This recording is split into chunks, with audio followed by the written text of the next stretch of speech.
Juro que oí la risa.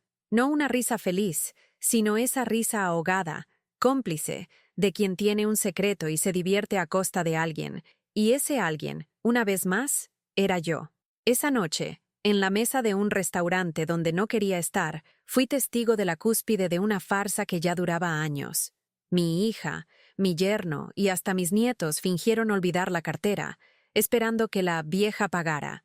Y yo, una vez más, pagué. Pero esa risa, esa risa fue el detonante. Esta es la historia de cómo una madre, cansada de ser explotada, decidió que era hora de cambiar el juego, de rescatar su dignidad y, finalmente, vivir para sí misma. Prepárese para un viaje de emociones, de dolor y de un nuevo comienzo inspirador.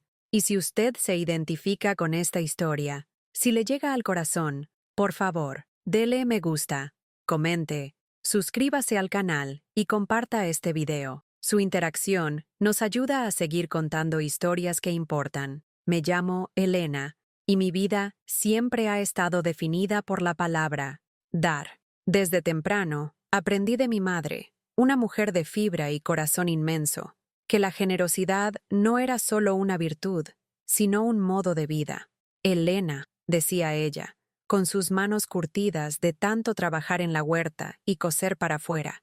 Lo poco con Dios es mucho, y lo mucho sin Él no es nada, pero lo que tienes, hija mía, repártelo, siempre. Esas palabras fueron la melodía de mi infancia, el eco en los pasillos de mi juventud, y el pilar de mi vida adulta. No solo las oí, las viví, crecí, en una casa modesta, donde el olor a pan fresco y café fuerte se mezclaba con el sonido alegre de las risas y el constante murmullo de vecinos y amigos que siempre encontraban un plato de comida y un hombro amigo en nuestra mesa. Mi madre, viuda joven, nos crió a mí y a mis 3 hermanos con una fuerza que yo solo comprendería más tarde, cuando me convertí en madre. Me casé joven con Marcos, un hombre bueno y trabajador. Construimos nuestra pequeña casa con mucho sudor y sacrificio, ladrillo por ladrillo. Tuvimos solo una hija, Sofía, la luz de nuestros ojos, el fruto de un amor que parecía inquebrantable. Sofía era todo para nosotros. Recuerdo cada detalle de su infancia, el olor de su cabello recién lavado, la suavidad de su piel de bebé, el sonido de su risa que llenaba cada rincón de la casa. Éramos una familia sencilla, pero rica en afecto y complicidad. Marcos trabajaba en el campo, y yo, como mi madre, me desdoblaba entre la casa, la costura y el cultivo de un pequeño jardín que nos proveía gran parte de nuestra alimentación. No teníamos lujos, pero teníamos lo esencial: amor, respeto y la certeza de que siempre podíamos contar los unos con los otros. La herida comenzó a abrirse de forma tan sutil que apenas la percibí. Sofía, desde pequeña, tenía un genio un tanto más exigente. No era maldad, no directamente, pero sí una inclinación a querer más, a tener lo que los demás tenían, incluso si estaba más allá de nuestras posibilidades. Recuerdo una Navidad, cuando ella tenía unos 7 años. Había pedido una muñeca carísima, de esas que venían con ropitas y accesorios que parecían de verdad. Marcos y yo pasamos meses ahorrando cada centavo, renunciando a pequeñas cosas para nosotros mismos, para poder comprar esa muñeca. Cuando la abrió, sus ojos brillaron, una sonrisa iluminó su rostro, y por un momento sentí que todo el sacrificio había valido la pena. Pero la alegría duró poco. 2 semanas después, la muñeca estaba tirada en un rincón de la habitación, con el cabello enredado y la ropa rota, mientras Sofía ya pedía un nuevo juguete que una compañera de colegio había recibido. Mi corazón se encogió, pero lo atribuí a la edad, a la fase de niña, a la curiosidad natural. Cuando Sofía se hizo adolescente, esta característica se acentuó. Ella siempre tuvo lo que quiso, dentro de nuestras limitaciones, claro está. Queríamos que tuviera una vida mejor que la nuestra, que no pasara por las mismas dificultades. Quizás fuimos excesivamente indulgentes. ¿Quién sabe? Sus compañeros tenían ropa de marca, celulares modernos, y Sofía, naturalmente, quería lo mismo. Marcos, con su blando corazón de padre, a menudo cedía, incluso cuando yo intentaba sopesar. «Es solo una fase, Elena», decía él. con un suspiro. Ella entenderá el valor de las cosas cuando crezca. Pero el tiempo pasó, y la comprensión no llegó. En cambio, la demanda creció. Quería la ropa más cara para ir a las fiestas, las zapatillas de moda, la mesada más alta. Y nosotros, padres, orgullosos y algo ciegos, cedíamos. La situación cambió drásticamente cuando Marcos enfermó. Fue una enfermedad larga y dolorosa, que minó no solo su salud, sino también nuestras finanzas.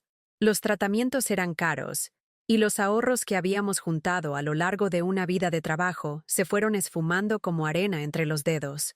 La casa, que antes parecía un refugio seguro, comenzó a asfixiarnos con las deudas.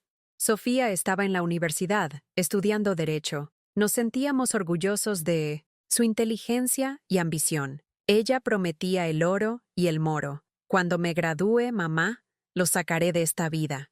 No tendrán que preocuparse por nada más. Esas palabras eran un bálsamo para mi alma herida, una esperanza en medio de la desesperación. Yo creía, con toda la fuerza de mi ser, que mi hija sería nuestra salvación. Marcos falleció 2 años después, dejando un vacío inmenso en mi vida y una pesada carga sobre mis hombros. Estaba sola, con una deuda considerable y una hija aún en la universidad, dependiendo financieramente de mí. El luto me consumía, pero no había tiempo para desmoronarse. Necesitaba ser fuerte por Sofía. Vendí algunas joyas de familia que había heredado de mi madre. Pedí préstamos y seguí trabajando incansablemente en la costura, a menudo hasta altas horas de la madrugada, para asegurar que Sofía tuviera lo mejor. Ella no podía saber la magnitud de nuestras dificultades. La protegía, pues creía que su éxito era nuestra única salida, y Sofía se graduó. Recuerdo el día de su graduación como si fuera ayer. Estaba hermosa, radiante con su toga, con el diploma en las manos. Mi corazón rebosaba de orgullo. Allí, en aquel auditorio, vi no solo a mi hija, sino la concreción de todos mis sacrificios.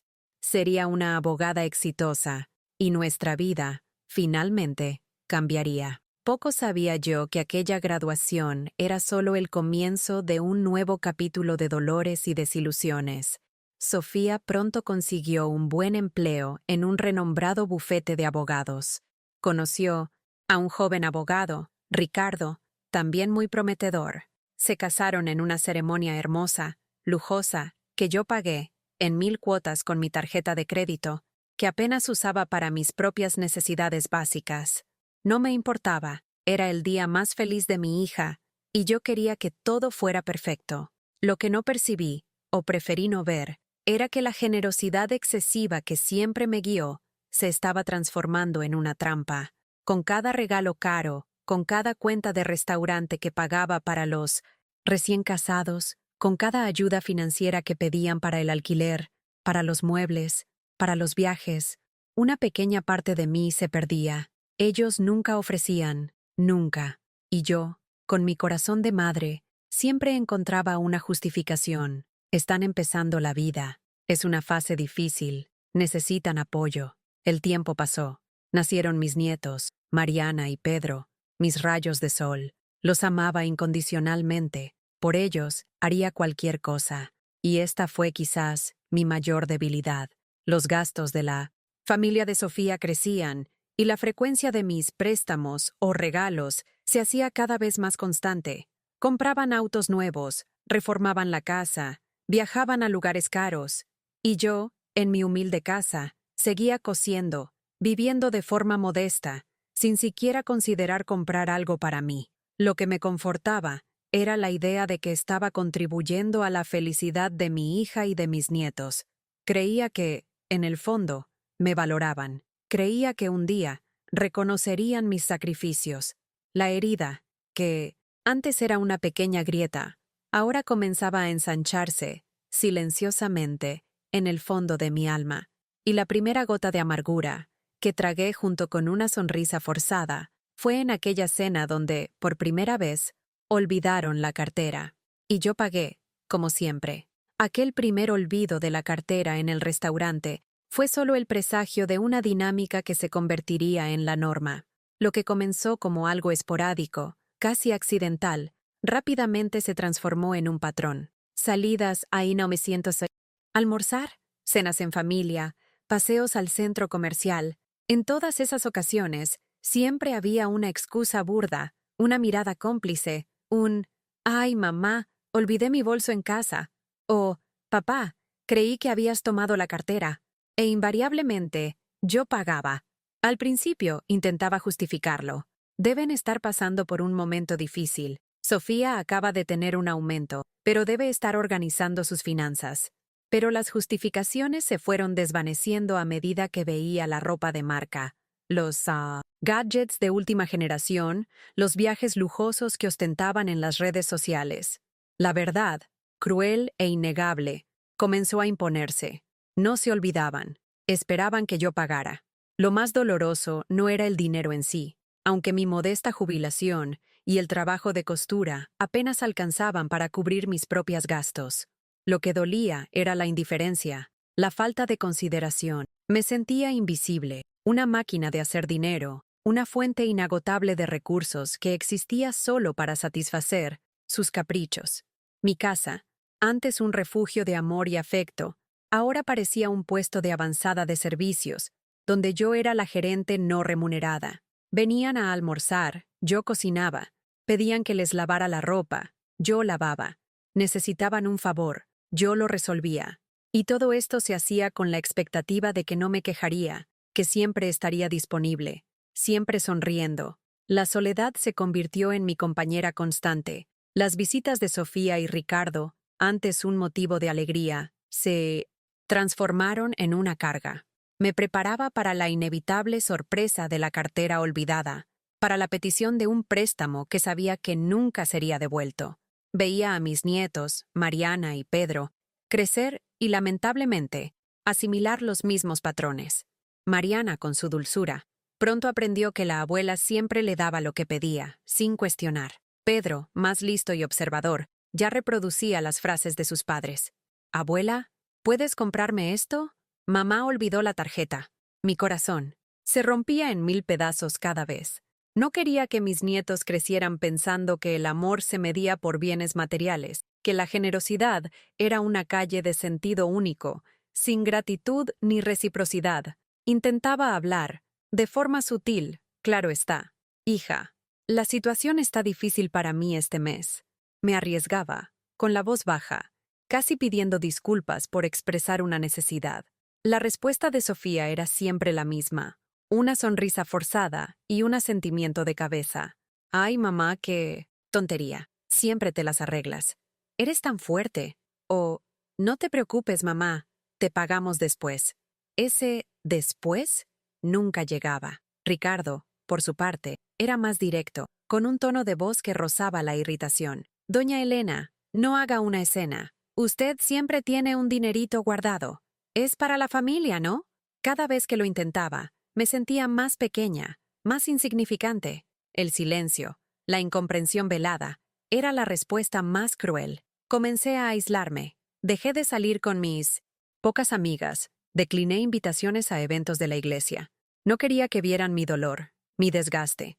Me sentía avergonzada, humillada. ¿Cómo explicar que mi propia hija, a quien di todo, me trataba con tanta indiferencia? Poco a poco, mi brillo se apagó. El jardín, antes vibrante y florido, comenzó a marchitarse, al igual que mi alma. Las costuras, que antes me daban placer, se convirtieron en un peso insoportable. Dormía poco, rumiando los resentimientos, los recuerdos de un pasado donde la felicidad parecía más simple y genuina. El dolor psicológico era abrumador. Me sentí usada, traicionada. La memoria de Marcos, de cómo me amaba y me protegía, hacía que su ausencia fuera aún más aguda. Imaginaba lo que diría si viera cómo nos trataba su hija. Pero él no estaba allí, y yo estaba sola, con cada cena pagada, con cada olvido. Una parte de mí moría un poco más. Me veía en el espejo y apenas reconocía a la mujer que me miraba. Los ojos, antes llenos de vida, ahora cargaban un cansancio profundo. Los hombros, antes erguidos, curvados bajo el peso de un resentimiento silencioso. El punto de ruptura se acercaba, pero yo aún no lo sabía. Estaba tan inmersa en mi dolor, tan acostumbrada a esta dinámica tóxica, que apenas podía vislumbrar una salida. Tenía miedo de confrontar, miedo de perder lo que quedaba de mi familia, de mi hija, de mis nietos. Creía que, si cedía, si me conformaba, quizás un día se darían cuenta. Quizás la gratitud brotaría en sus corazones. Pero el tiempo probaría que estaba equivocada. Y la risa ahogada de esa noche en el restaurante, mientras sacaba los últimos céntimos de mi bolso para cubrir la cuenta, fue la gota que colmó el vaso. Esa risa, tan llena de escarnio y superioridad, encendió una pequeña llama de indignación dentro de mí. Era una llama débil, casi imperceptible, pero estaba allí, y comenzaría a arder. Esa risa, que resonaba en mi mente mientras regresaba a casa en el autobús lleno, transformó el dolor en algo nuevo, una rabia fría y silenciosa. No era la rabia explosiva que quema y se desvanece, era una rabia que se anidaba, que se convertía en parte de mí, alimentando una determinación que no sabía que aún poseía. Llegué a casa exhausta, pero el agotamiento físico era menor que la fatiga del alma. Preparé un té de manzanilla, me senté en mi vieja butaca en la sala e intenté encontrar algo de paz, pero la paz no llegó. En cambio, los recuerdos volvieron, una avalancha de pequeños y grandes sacrificios, de renuncias, de olvidos y de excusas burdas. De repente, mis ojos se posaron en una vieja caja de madera empolvada en el rincón de la estantería. Era la caja donde Marcos guardaba algunos de sus objetos más queridos, fotos antiguas, cartas de amor que intercambiamos en la juventud, algunos documentos importantes.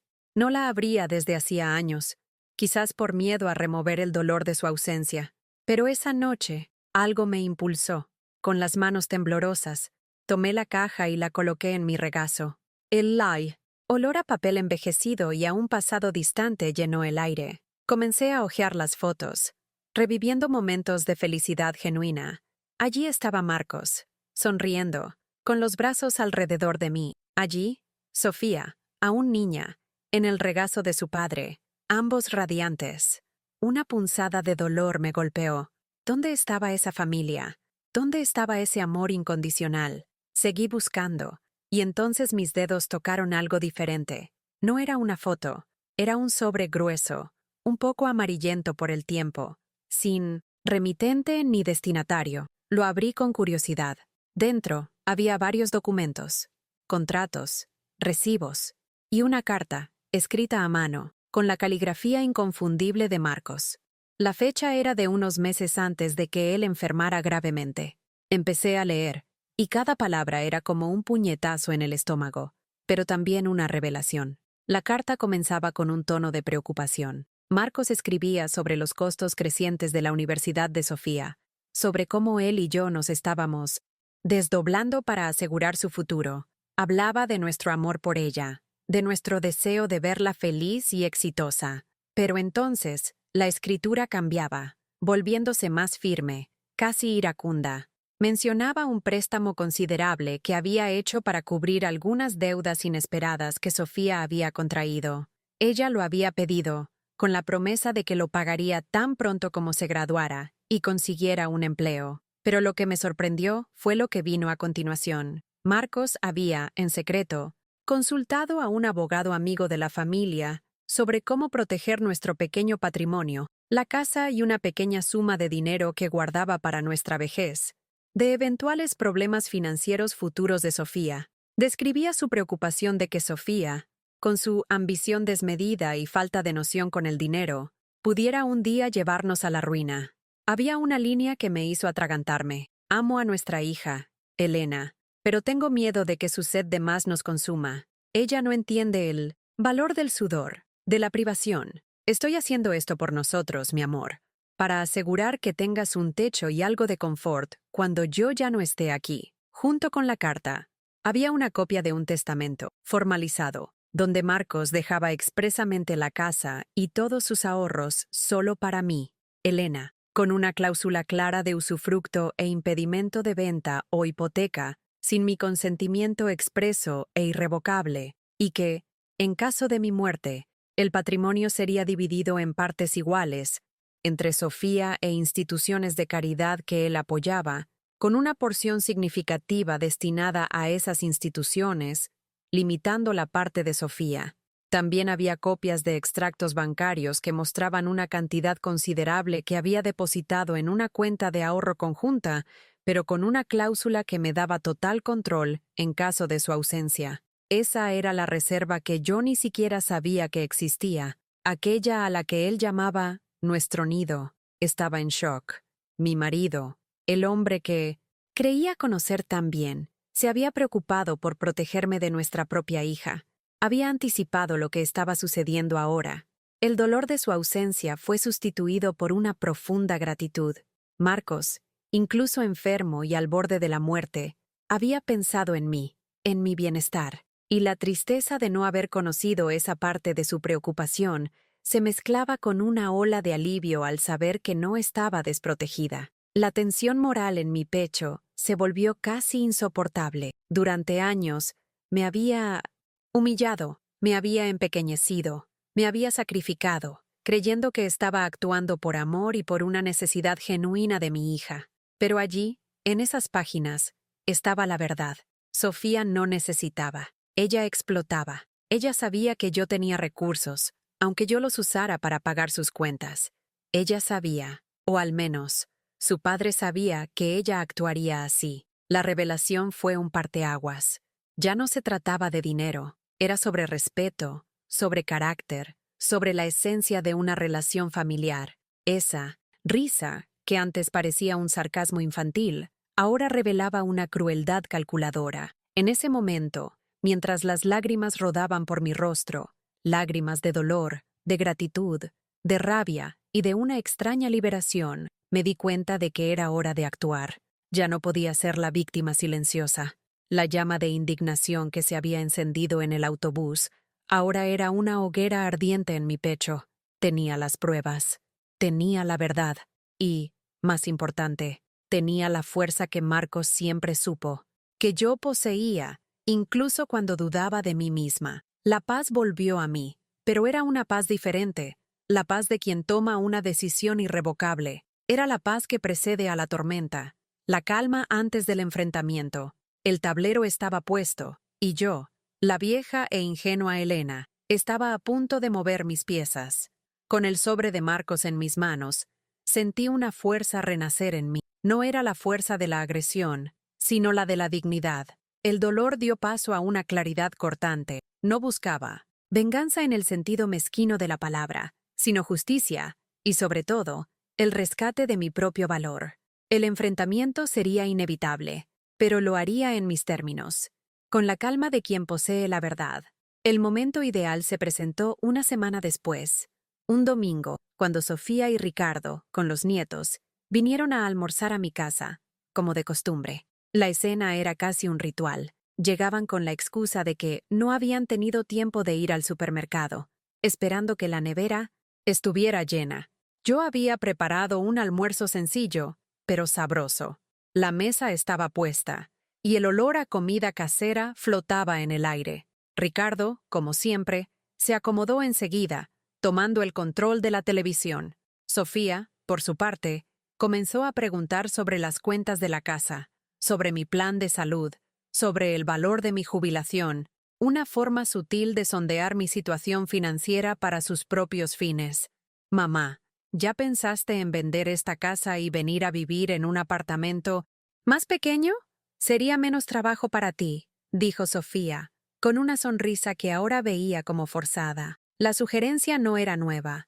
Ella ya había intentado convencerme de vender la casa, probablemente para quedarse con el dinero. ¿Y el dinero de la venta, mamá? Podrías invertirlo, ¿no crees? Yo puedo ayudarte a buscar buenas inversiones, añadió Ricardo, sin quitar los ojos de la televisión, como si el asunto fuera trivial. Mis nietos, ajenos a la atención velada, jugaban en la sala, los observaba, y una punzada de tristeza me invadió.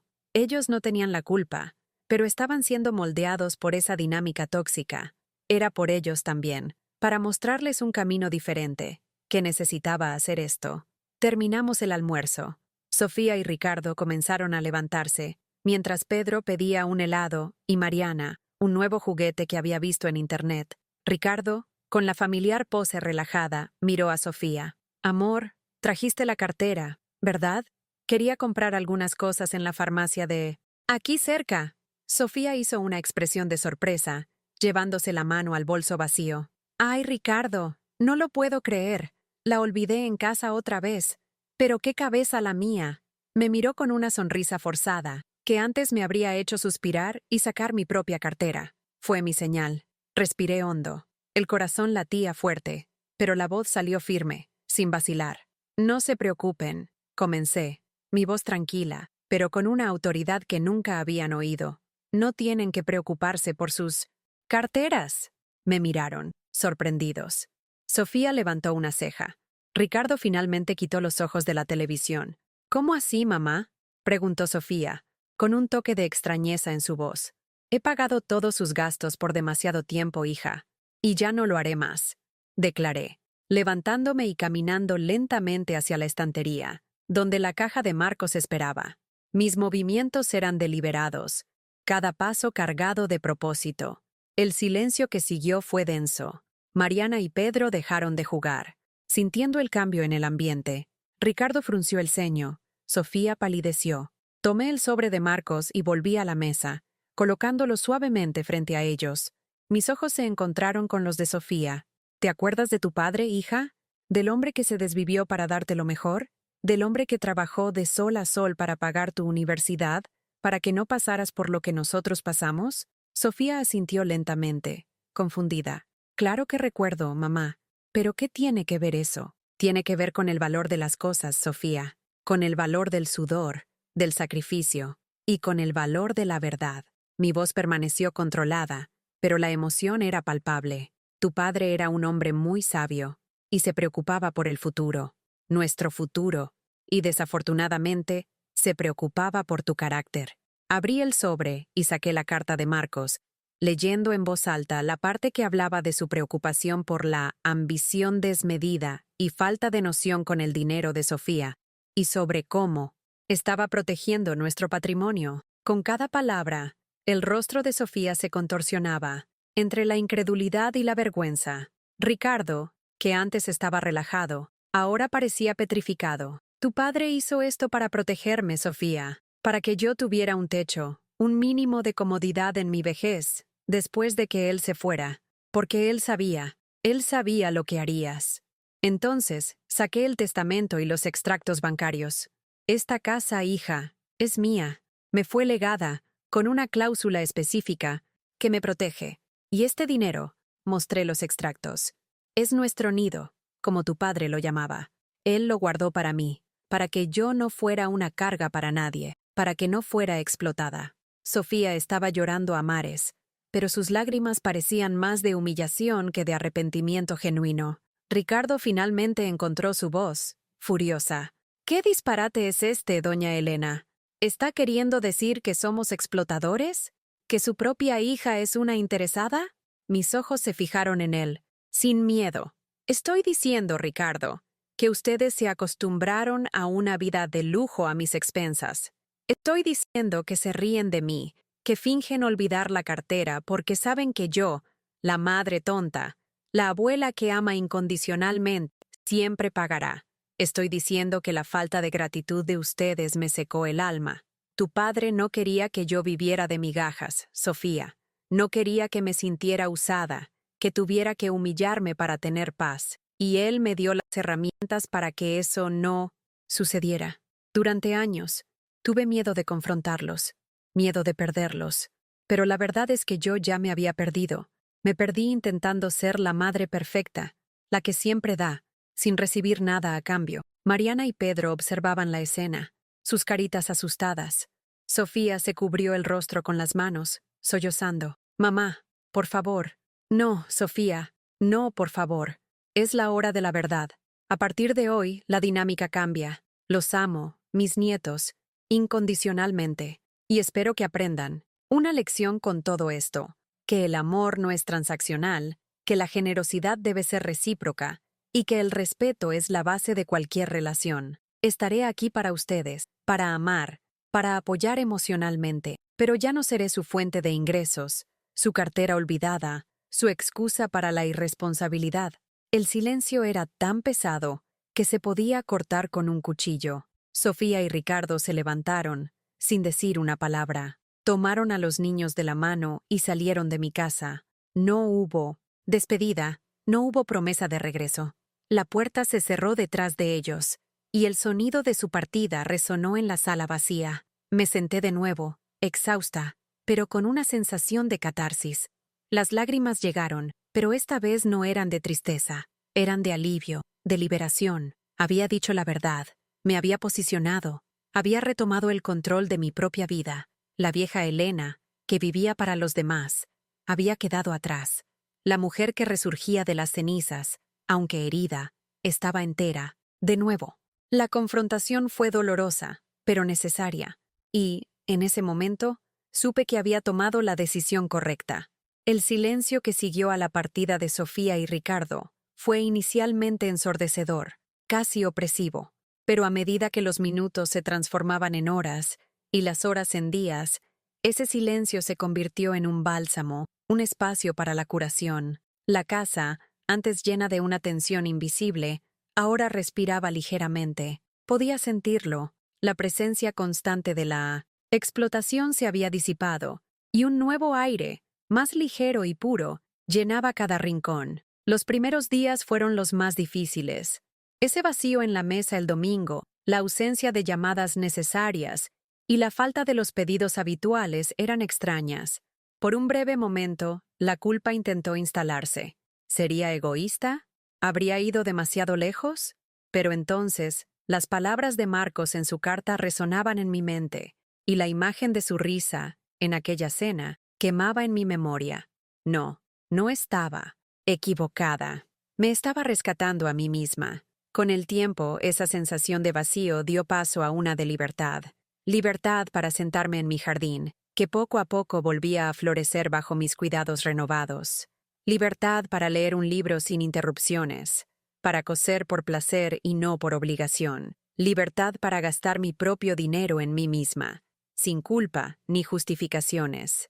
Por primera vez en años, compré ropa nueva para mí, un par de zapatos cómodos y, lo más importante, un nuevo juego de té, de fina porcelana, que siempre había querido. El ritual del té de la tarde, antes una actividad solitaria y a veces melancólica, se transformó en un momento de autocuidado, de celebración silenciosa de mi nueva vida. Comencé a reconectarme con el mundo exterior. Volví a ver a mis antiguas amigas, que me abrazaron con cariño y sin preguntas, percibiendo la nueva luz en mis ojos.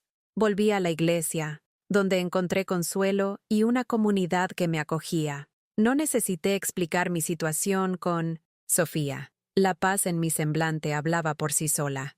Aprendí a cocinar para mí misma con más cuidado, a saborear cada comida, a cuidar mi cuerpo y mi mente. Lo que antes era una carga, ahora era un acto de amor propio. La redención, para mí, no llegó en forma de una disculpa de Sofía o Ricardo. Ellos nunca vinieron, y, para ser honesta, ya no lo esperaba, ni lo necesitaba. La verdadera redención fue interna. Fue la paz de espíritu que encontré al verme libre de las ataduras de la explotación y la falta de gratitud. Fue la alegría de redescubrirme como Elena, y no solo como la madre que paga o la abuela que da todo. Meses pasaron. Un día, recibí una llamada de Mariana, mi nieta mayor. Su voz era baja, titubeante. «Abuela, te extraño». Mi corazón se encogió. Sabía que ella no tenía la culpa de la codicia de sus padres. Con sabiduría y paciencia, acordé un té de la tarde solo con ella y Pedro. Aquel día, mientras servía el té en mi nuevo juego de porcelana, miré sus rostros inocentes. «Mis amores», dije, tomando sus manitas. La abuela los ama más que a nada, y el amor verdadero no pide nada a cambio, ni cobra. Simplemente existe. Pero es importante recordar que cada uno tiene sus propias responsabilidades y que la generosidad solo florece donde hay gratitud y respeto. No mencioné a sus padres. No necesité hacerlo. El mensaje estaba implícito en mi presencia, en mi cariño, en la casa que era un refugio de paz. Sofía y Ricardo continuaron con sus vidas lujosas, pero la fuente inagotable se secó. Oí, por terceros, que enfrentaban algunas dificultades financieras, pues ahora tenían que hacerse cargo de sus propios gastos. No sentí satisfacción en su caída, solo una confirmación de que mis acciones fueron necesarias. Mi lección de vida fue clara: la generosidad excesiva, cuando no va acompañada de límites y respeto, puede convertirse en un terreno fértil para la explotación. El amor incondicional no significa permiso para ser usado. Es necesario amarse a sí mismo. Primero, proteger su propio espacio y su dignidad. Solo entonces podemos amar a los demás de forma sana y verdadera. Aprendí que, a veces, el mayor acto de amor, tanto por uno mismo como por los demás, es decir no. Hoy me siento junto a mi ventana, observando la puesta de sol pintar el cielo de tonos anaranjados y morados. El jardín está exuberante, lleno de vida, un reflejo de mi propia alma. La caja de Marcos, que me trajo la verdad y el coraje, está guardada, pero no olvidada. Es un recordatorio de que la fuerza reside en conocerse a uno mismo, en honrar su historia y en proteger su propio valor. Y lo más importante, la felicidad no está en darlo todo, sino en dar con sabiduría, recibiendo a cambio la paz y la alegría de una vida bien vivida. Si esta historia le ha conmovido, si se ha visto reflejado en alguna parte de ella, sepa que no está solo. Crea en su fuerza, establezca sus límites y viva la vida que se merece. Su historia también es importante. Dele me gusta, comente sus experiencias, comparta este video con quien necesita escuchar este mensaje y siga el canal para más historias que inspiran y transforman.